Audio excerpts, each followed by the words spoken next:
The FIA has a long history of bringing about safety changes as a result of lessons learned from accidents and near misses, and there is a strong push from Formula One's drivers to see a similar reaction following what happened in Japan. Here is what happened. The incident occurred on the second lap of the Japanese Grand Prix after a chaotic opening lap. All 20 drivers started the race on intermediate tyres, which are often used when conditions are transitioning from wet to dry. However, as the race progressed, the weather conditions rapidly deteriorated and the drivers were forced to change their tyres. Aquaplaning on the straight after the turn 11 hairpin caused Carlos Sainz to smash violently into the barrier near turn 12. Sainz was running in third place at the time of the accident. Because of the impact, a portion of the advertising hoarding was ripped off the barrier and put onto the track, where Gasly then hit it after being unable to see it because the spray from other cars obscured his view. After many other cars lost control and Alex Albon's Williams came to a stop on the side of the circuit after colliding with one of the Haas's cars, race control decided to bring out a safety car. As a result of the damage to the front wing of Gasly's car, he was forced to immediately return to the pits as the other cars caught up with the safety car. When Gasly returned to the track, he was driving faster than the safety car in order to catch up, but he was still operating within the limits of the delta time displayed on his steering wheel. The delta time is adjusted so that drivers have ample time to get back up to speed with the train of cars following the safety car, but it is also increased to guarantee that they do so safely. Despite the extremely wet conditions, it still meant that Gasly often exceeded 200 km per hour. A flatbed truck and a crane were sent onto the track at some point during the second lap in order to remove Sainz's car. This occurred after the safety car had picked up the pack of cars except for Gasly. The safety car guided 17 cars past the recovery vehicles, although some drivers were still surprised to see the crane and truck on the track. You're enjoying this video, right? You definitely don't want to miss out on other amazing videos. So all you have to do is hit the subscription button. It's that easy. Thanks for doing that. Let's move on. Gasly was moving at a speed of approximately 200 km per hour when he came across the recovery trucks. Footage from the onboard camera of his car reveals just how close he came to the recovery trucks and how poor the visibility was because of the rain. Gasly was surprised to see the recovery trucks. What is this tractor? What is this tractor on track? This is unacceptable. Can't believe this. Gasly was seen on tape informing the management of Alpha Tauri after stepping out of his car during the red flag stoppage, saying, "I was going flat out. I could have fucking killed myself." Gasly's onboard footage shows that the race was red flagged just moments before he came across the recovery cars.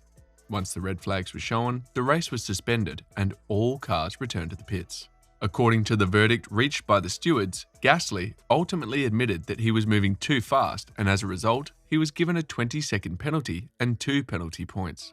The stewards noted, after passing the scene of the incident, Car 10 continued under the red flag situation at speeds which exceeded 200 km on multiple occasions, and which reached 251 km at one point. The driver conceded that he now understood that there could have been marshals or obstacles on the track and admitted that he was too fast. The 20-second penalty will only drop him from 18th place to 17th, but the penalty points will bring his total for the past year's worth of infractions to 9, putting him within 3 points of a race ban. A number of other Formula One drivers, speaking before the specifics of the penalty became public, emphasized that maintaining the temperature in wet tyres is a significant challenge and that it pushes them to push the pace when the race is neutralized. Fernando Alonso said, "Totally supporting Pierre. We are in the car. We know the speed we are doing. We know when we are in control. What we don't expect is to see a tractor on the circuit. So that's something that's nothing to blame Pierre." Daniel Ricciardo and Nicholas Latifi also acknowledged that F1 cars are tricky to drive at low speeds in the wet. The Australian said, "The cars aren't that much safer when we go slow in these conditions because you lose temperature." Latifi noted, "Even at that safety car speed, you're still on the limit with the grip because the tyres are just not good rain tyres. These cars are not made to go slow." Gasly wasn't the only driver surprised to see the crane on the truck.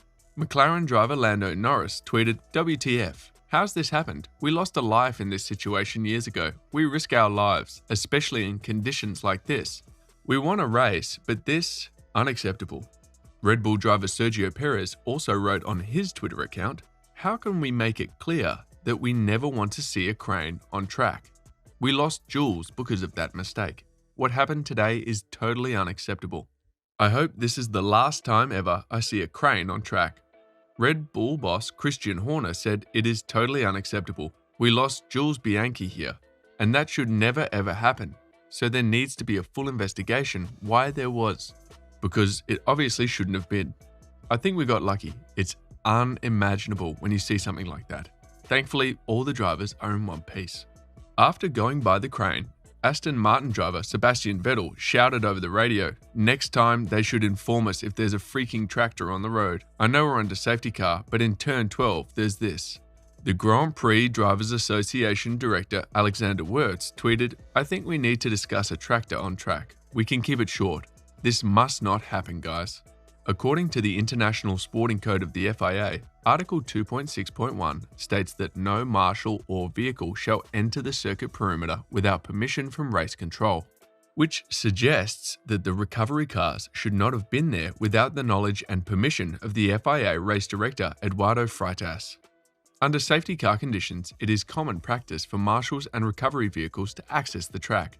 However, this only occurs in dry conditions when all cars have joined the line behind the safety car. The purpose of having a safety car is to provide a break in traffic flow so that marshals can work on recovering a car. Each marshal post is equipped with a line of communication back to the course clerk and a race control clerk to guarantee that the process is carried out securely. Nevertheless, considering how poor the conditions were, it is puzzling why the rescue cars were allowed on the track before Gasly had been given the opportunity to catch up with the rest of the field. Gasly stated, "We were all in the pit lane a minute later. Risking my life for 1 minute, I don't think that is acceptable." Another concerning factor was that teams were not informed of the existence of the recovery cars on the track. Therefore, there was no opportunity for them to alert drivers over the team radio. The drivers couldn't be informed about what was happening at turn 12 because the images from the television cameras hadn't picked up their presence, and race control hadn't sent any warnings about the situation. It appears that a combination of poor communication, poor conditions, and yes, the fact must be faced, and some poor driving, all combined to make the immediate aftermath of the safety car and red flag periods highly regrettable. These situations may have been avoided if better communication and conditions had been maintained. The fact that such a thing happened in that poor weather condition and on a track that has a history of having major accidents involving marshals and cars caused a great deal of immediate outrage among those who witnessed it. In addition to the Bianchi incident, a marshal was injured by Martin Brundle's McLaren Peugeot during the wet 1994 Japanese Grand Prix. The marshal suffered serious leg injuries as a result of the collision. Motorsport safety should be a collective endeavour, and one which is an ever-improving one. What's your thought about this incident at the Japanese Grand Prix? Let me know in the comment section below. That will be all for today's video. Thanks for staying tuned. Please don't forget to hit the subscribe button and notification bell so that you can always get to watch more amazing videos like this. See you in the next video.